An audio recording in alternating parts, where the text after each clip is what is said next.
Well, good afternoon and almost evening from the California desert on old Route 66. We're back. And this year, 2026, is the 100th anniversary of the Mother Road. So obviously, I plan on spending quite a bit of time on Route 66 this year. Although very little of what I plan usually ends up happening.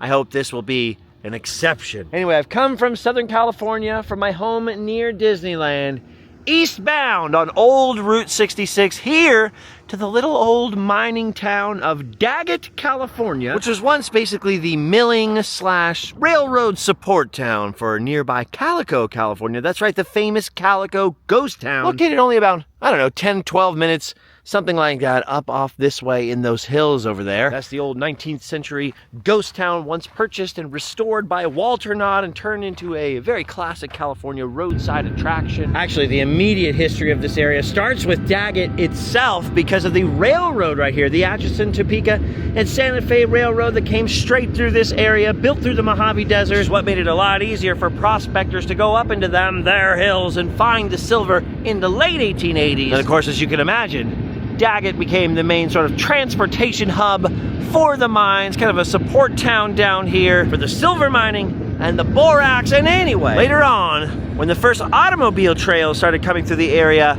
paralleling the railroad tracks, you had the National Old Trails Highway, which we're standing right next to, which became Route 66 in 1926.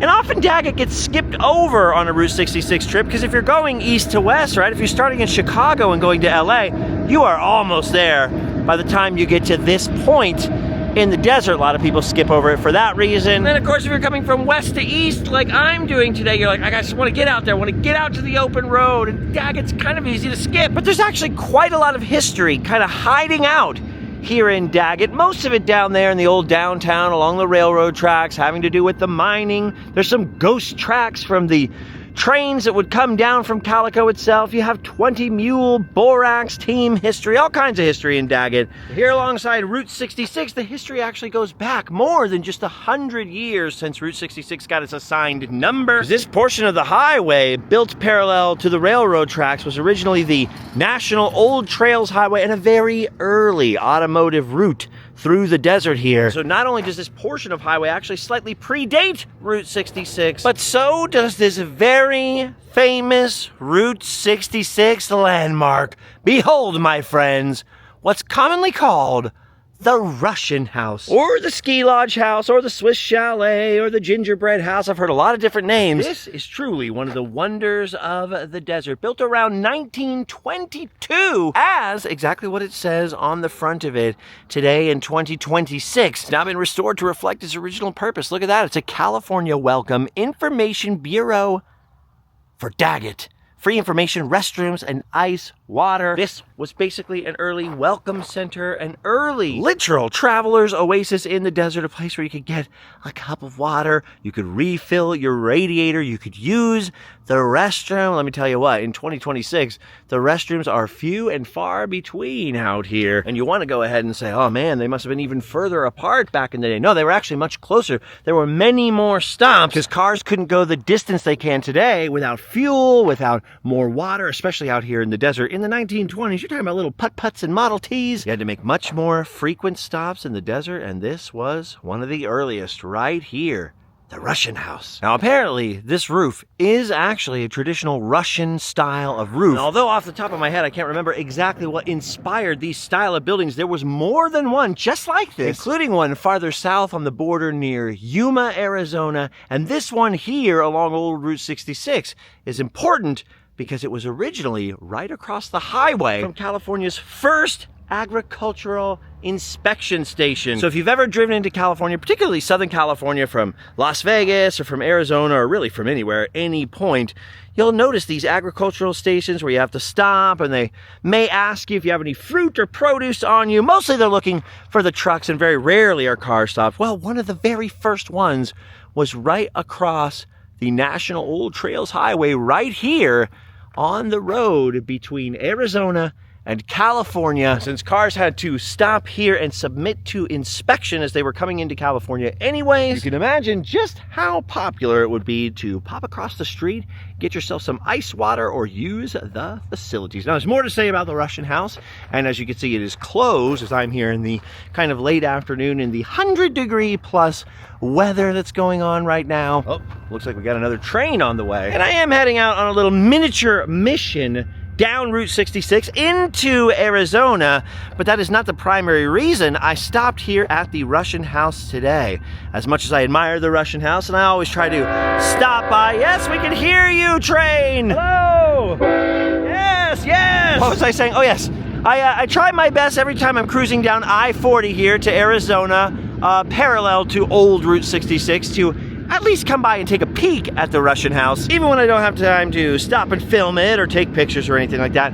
Despite all that, that is not why I'm out here today. I'm out here to take a look at something new at the Russian house, and yet not new at all, something very, very familiar. Would you look at this? Look at the size of those miners! Behold, right in front of us are the two classic, ancient, for Southern California anyways, Calico Ghost Town prospectors that used to be one at each end of the loop called Ghost Town Road. It used to be at essentially the entrance to Calico Ghost Town, or the pathway to Calico Ghost Town, off of the main highway. And so what the heck are they doing in Daggett? Well, these old miners, which have appeared on Randomland and countless generations of tourist photos as people head out there to Calico Ghost Town. These old metal colossus of the desert with their hand-painted details and 3 miles away directions painted onto the shovels that stood out there basically, since my grandparents' time, have finally been replaced. The county of San Bernardino, or the Parks Division, or whoever's in charge, decided that Calico didn't need these rusty old signs that Gen Z couldn't identify with. No cap! Sorry, I don't know what that means, but I said it anyways. They decided to, quote-unquote, upgrade them with new signage, which hopefully we'll go see in a second. It's a little deviation from Route 66, but I feel like it may be worth it to do in the fading twilight. And luckily, rather than destroying these amazing relics, rather than getting rid of these things or sending them to the scrapyard, thankfully they have been rescued and placed here in Daggett, California at the restored, hello truck, at the restored visitor center and Russian house, where you can see all these old cars out here, a lot of interpretive, historical information on the signs. Luckily, these things have been preserved, because let me tell you, I have seen photos, and I will wait to show you till we get there. I've seen photos of the new signs. I rarely will talk about anything on camera that I don't like. I like to follow Thumper's policy. If you can't say anything nice, maybe don't say anything at all, or just try to keep my negative opinions to myself. Let me just say I was not pleased or enthusiastic personally with the aesthetic choices they've made in the new signs, but when I found out that the old prospectors here, the old miners, had been preserved and moved to Daggett, I was very, very happy indeed. That mitigated some of the damage for me. So here they are, my old friends. I used to go camping in Calico all the time. It was sort of a ritual for me to get out to the desert and clear my head, go camping in the campground. When I was younger and I was first starting to drive, it's about 3 hours, 2 or 3 hours with traffic away from my home next to Disneyland. And you'd be journeying through the desert. It would take forever. Up the mountains, across the desert, through the darkness. And when I would see these guys light up in my headlights, I would know, oh, I'm almost there. Almost to Calico. 3 miles left to go. Anyhow, I want to go and look at the new signs, the new prospectors leading out to Calico Ghost Town in just a couple of minutes. But first I want to say, this became a restaurant at some point later on. It was a private residence. It's amazing that the Russian house has survived here along Route 66, and no doubt I'll have a little bit more information for you the next time we visit in the future, when hopefully it will be open and we can take a peek inside, or at least around the yard. That is amazing right there, though. Some encouraging news for Calico lovers. They have preserved the old prospectors. By the way, before we drive away from the Russian house, I should mention that as far as I could figure out, it was still held by a private owner. I mean, it was a private residence basically after World War II, and forever and ever was just sitting here. But obviously you can see a lot of restoration work. A lot of that I know was done with National Park Service grants, or had something, or they at least applied for them. And so from the little bit of information that I could find out looking this up the other day, I believe the eventual plan is for it to be owned by the Daggett Historical Society or run as a museum. When that's going to happen, I don't know. But fingers crossed, hopefully it happens soon, because I would love to get inside of this building that I've been looking at on and off my whole life, coming out here for Boy Scout camping trips and everything else. Anyway, yeah, some people say it was built in 1926 because that is when Route 66 was actually named and this road became a part of Route 66. Others say 1922, which is much more believable because that's when the National Old Trails Road was coming out here and they built the inspection station. So I trust the 1922 date. I just wanted to mention that in case you ever see a 1926 date. It's much easier for people to assume, Route 66, 1926, so everything along it is only as old as 1926.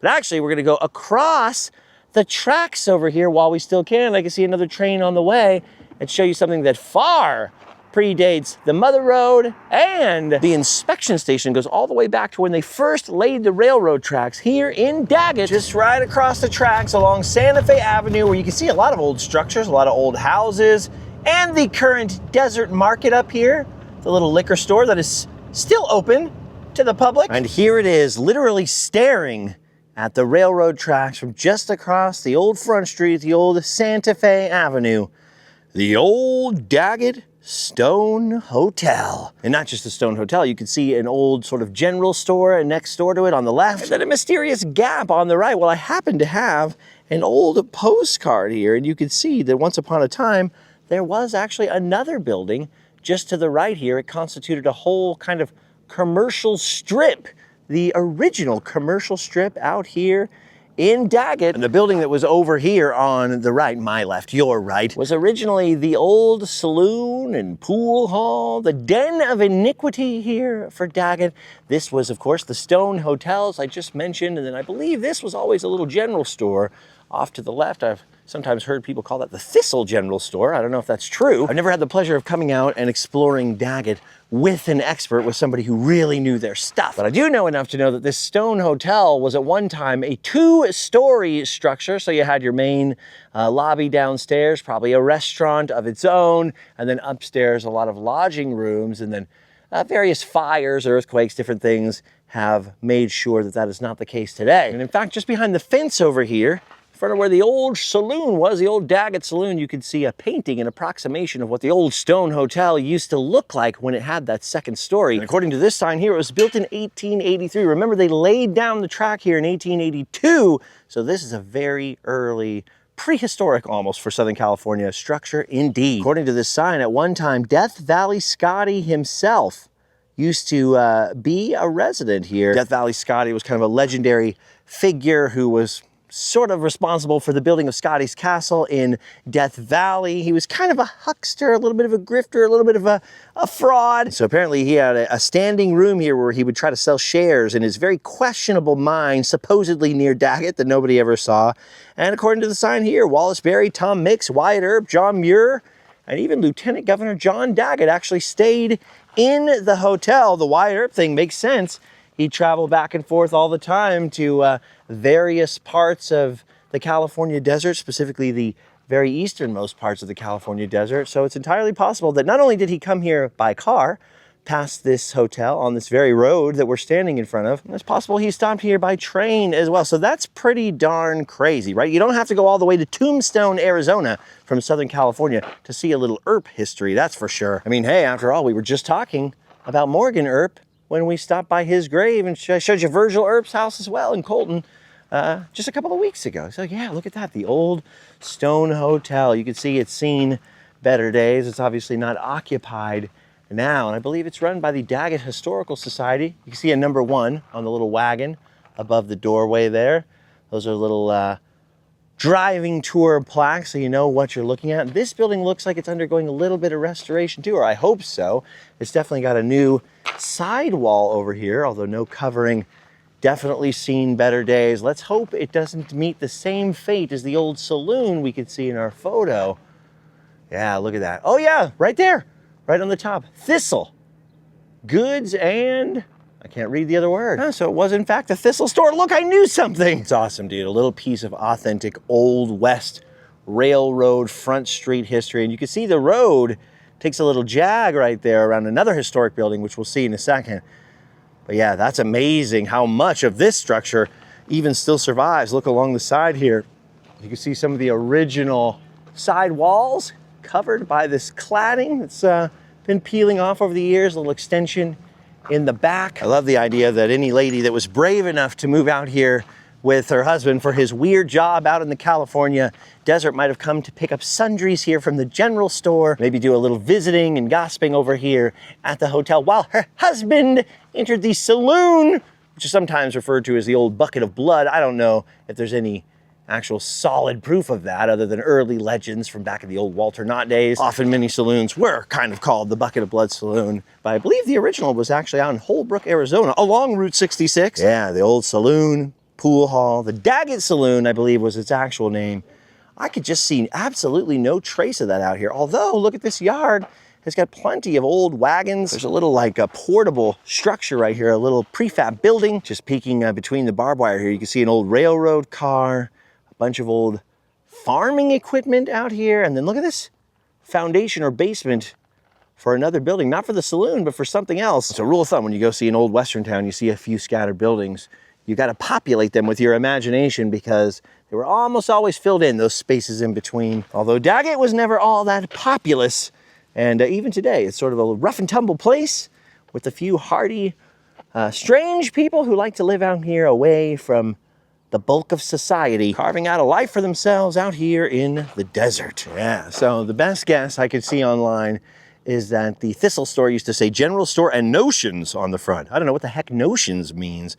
And then look at this, the old stone hotel is nowadays controlled by the Daggett Historical Society, like I guess. Been preserved apparently since 1977 by some kind of county museum association. As you can see, it's gonna take a lot of time and money to restore it to its former glory, much less just maintain it as it is in sort of that arrested decay that we all love to see, honestly, along old Route 66. It'd be weird if it looked like a shiny brand new building from a theme park. On this, the Desert Market next door, I believe used to be called the Ryerson's General Store, and it existed all the way back in the late 1800s, just like the Stone Hotel and the Thistle General Store and the old Daggett Saloon, but was rebuilt after a fire in sometime around 1908, 1910. Oh, no 1910, 1908 for sure. It says right on the top of the building, 1908. Look at that, right up there. Yeah, rebuilt in 1908 in cement, so this time a little bit more fireproof. Ryerson's is where the miners would come down from Calico or from prospecting in the nearby hills. They would trade their gold dust for cash or supplies, and it was a very early Route 66 stop. It was turned into a Shell, a gasoline station by the 1920s sometime. It's an absolutely incredible piece of Route 66 history, but more importantly, it's a bridge, right?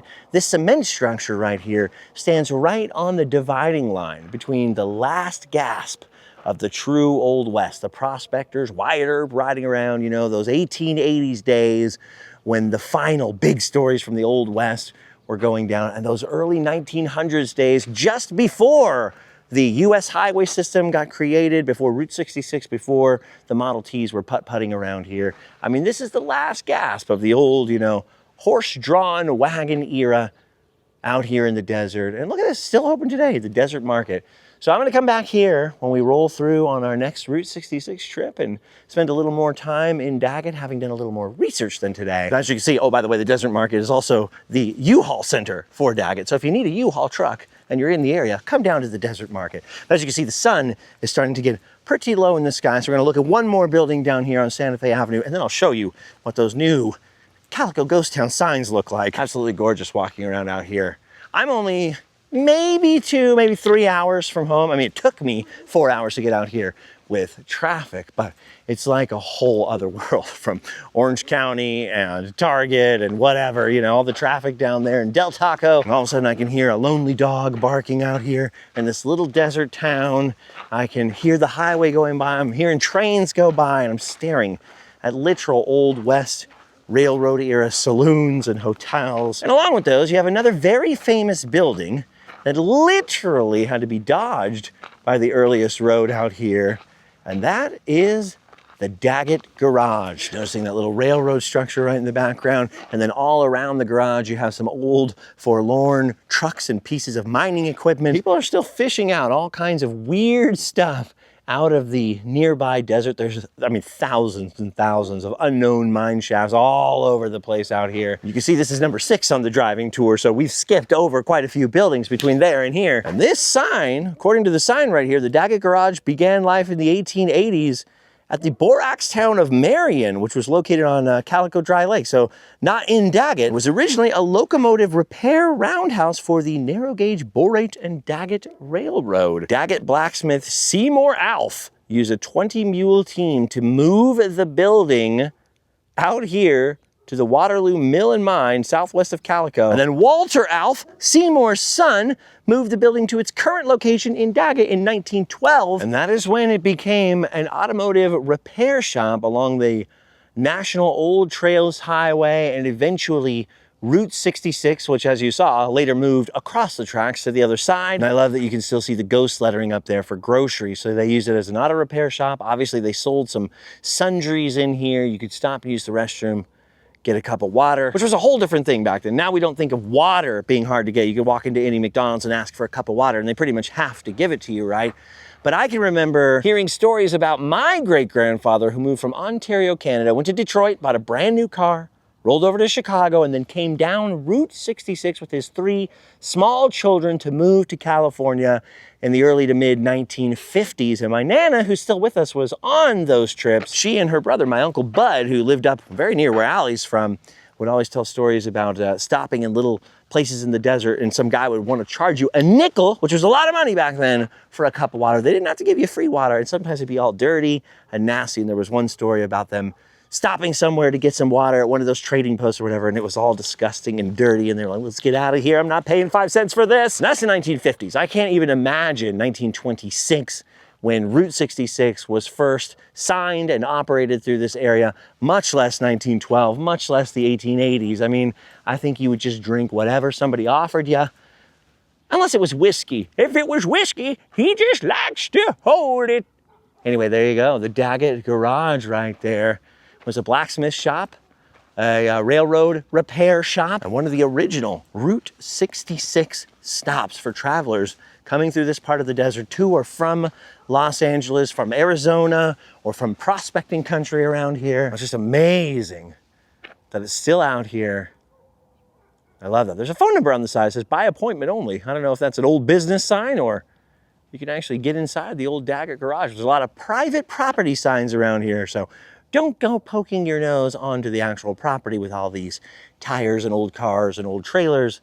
They are definitely somebody's belongings. But that's an incredible building right there. I love it. It says R.M. Campbell Garage on the side. Interestingly, the story I was just telling you was about my great-grandfather, Alex Preston Campbell. So I'm in Campbell country right now. I'm home! Very curious as to what's inside the building right now. There's not a lot of peek holes. In fact, the gentleman in that truck that you just saw pulled over. So you getting plenty of pictures? I asked him a couple questions.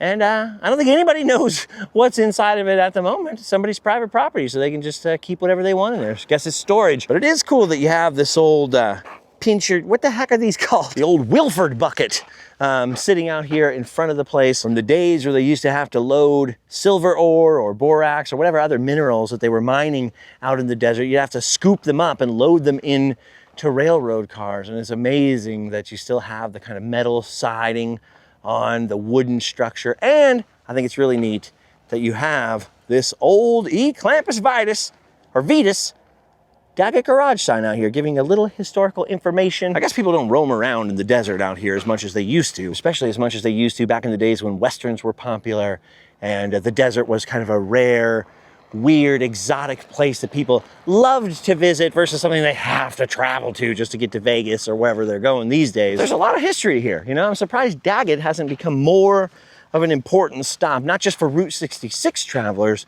but just for Old West enthusiasts and things like that. It definitely has its own little following. You can find a lot of information about Daggett online. But still, I gotta tell you, more than 3/4 of the people that I grew up with in Southern California, just 2 or 3 hours away, and yes, we're still standing in Southern California, but I mean like Orange County or Los Angeles, I would say 99% of them, if I said Daggett, would have no idea where the heck I was talking about, even though they have heard of Calico Ghost Town. And as I mentioned, we're only about 10 minutes away from Calico Ghost Town. And that means we better hurry up as the light is fading. The sun has gone down below the horizon. I go see these signs before we lose the light altogether. And I still, by the way, have like 4 hours to go. So I probably got a 23 skidoo. All right, get ready for this. Before I even show it to you, before we even go there, literally, keep in mind, art is subjective and you may have a different opinion than me, and that's perfectly okay. Opinions in general aren't worth much and mine are worth less than most. When you see this, I think you'll understand why when I first saw it, I made that I Love Lucy noise. Ooh. You see some old mining vestiges along the side of that hill, some grades for old tracks, a lot of old buildings out here. There's a Marine Corps supply base in Daggett, so plenty of interesting things out here. But dead ahead of us, up against those mountains, I know it's probably hard to see on camera right now, dead ahead in the center of your screen is Calico Ghost Town. And I can actually see the word Calico up on the mountain. Just get close to the freeway, close to Interstate 15 up here. You'll see one of the modern prospector replacement signs. Oh, here it is, right behind the old abandoned Jenny Rose restaurant.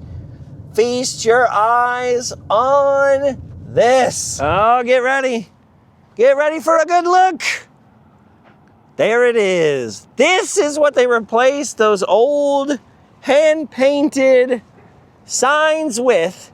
A very reflective, modern, cartoony drawing that, I don't know, just doesn't do it for me. Maybe it's a little too new. Maybe I'm just not used to it, and I was a little nostalgic for the other ones. That's possible. It's certainly modern. Many people have been criticizing these new signs, saying they look like AI. I'm not sure they look like AI to me. It's entirely possible somebody drew this, but to me it sort of looks like a video game character from like an app, like maybe like an iPhone game, you know, one of those like Save the King from the Snake, but he's being crushed by jewels games.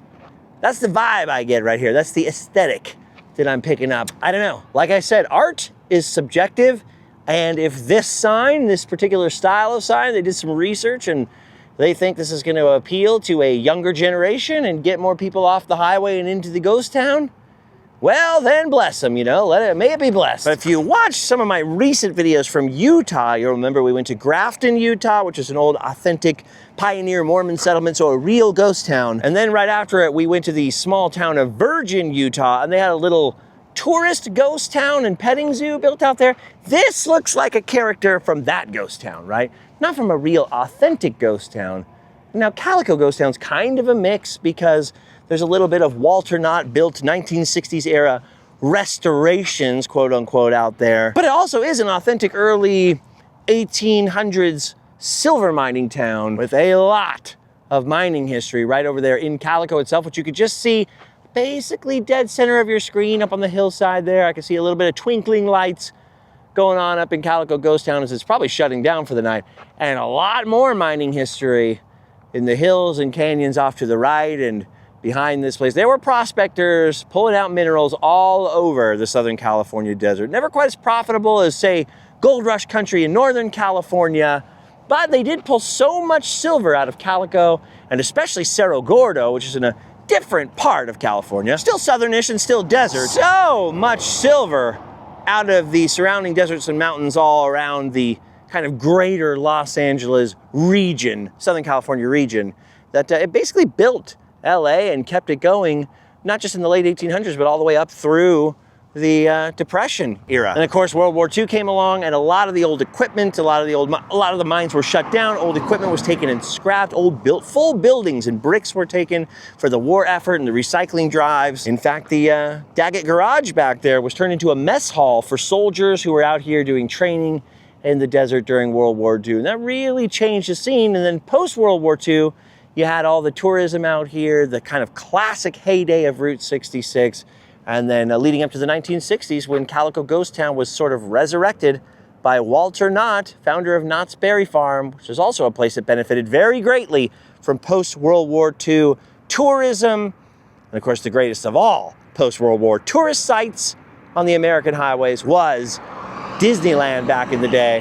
is when Disneyland opened, Southern California was not nearly as populous as it is now. Now, California is the most populous state in the country, and Southern California in particular has got millions upon millions and millions and millions of people living down here. But when my grandparents moved across the street from Disneyland in 1957, it was still primarily a lot of out-of-state visitors, people that would go on long trips just to get to Walt Disney's original Magic Kingdom. And in fact, as they were starting the interstates, but the old U.S. highways like Route 66 were still in full swing, full operation, and being widened to almost interstate-like proportions in a lot of places. The increased traffic from soldiers who had been stationed out in California and then took their families on those classic Route 66 road trips, that became a big deal for Southern California. Plus, so many people moved here in the 1950s, 60s, and even early 70s that oftentimes, back then, the culture was so different, people would take a family trip, you know, maybe the grandparents would come out from Illinois or Indiana or wherever, cruise down Route 66 all the way, right down here past Calico Ghost Town, right past Daggett, and then down towards Disneyland to visit their relatives that moved down here, or just to see the place. And so you got all these eras of history, right? The railroad era and the prospecting era, the last gasp of the Old West, people that tried to homestead and farm out here. In fact, Walter Knott tried to homestead and farm and grow grapes out in the desert. And I don't know if you can see this on the side of the road. This is actually what the terrain is like, very sandy. I have actually been out to his old homestead property. There's nothing left to really write home about, but I'm planning on going there with one of his great-grandsons, who's a friend of mine, at some point in the hopefully near future. Anyway, the point is, a lot of dreamers came out here, successive waves of dreamers, all with different visions of how to make the desert bloom.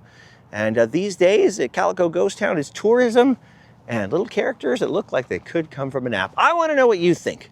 Do you prefer the old sign or the new sign? Is the new sign a wretched mistake or an improvement? Do you think this will appeal to younger kids? It definitely looks like, you know, in 2026, as I'm standing out here, this definitely looks like contemporary children's book art, right? So if you've seen any kids' books, like for toddlers and early readers, a lot of the artwork looks like this. And yes, a lot of AI-generated artwork has this kind of minimalistic look as well. But I don't know if it was necessarily done by AI. If it was, I feel like that's even more shame. But again, I know some people who love AI art. I try never to use it. Personally, I don't even like sharing memes of it. Maybe I'm a little more sensitive because I used to be a graphic designer and I've worked with so many actual illustrators and starving artists that I'm like, no, now they're gonna be even more starving. But then some of my closest friends, sometimes people where money is no object, they can hire all the artists they want. They just love AI art, right? It's a way for those with no drawing skills to be able to, they feel, produce some content. I don't know, that debate will go on and on and on. Luckily, I'm a little slow to adapt to new technology, so I just avoid it. But just aesthetically, just style-wise, right? Leave the AI thing out of it. Let me know in the comments, what do you think? An improvement or not? Anyway, as you can see, the sun is going down. Kind of a random adventure today, but I figured, why not kick things off here with a sunset in old Calico and Daggett along old Route 66. I'm now making my way into Arizona, and I will catch up with you next time. Oh, and by the way, we're getting pretty low on this current batch of Randomland hot sauce, and there will be a little bit of a gap between this batch and the next one. So if you want some guaranteed Randomland hot sauce, go now. Store.randomland.com. Hats are back in stock as well as signed books. There's still some signed books. That and joining Patreon, but also just watching this to the very end and sharing it with a friend you think would like it. Those are the things that help keep me on the road and hopefully mean we'll be getting our kicks this summer on Route 66. This trip's just a little pre-kick. And for today, we've done our duty. Time to go home and sleep well. See you next time.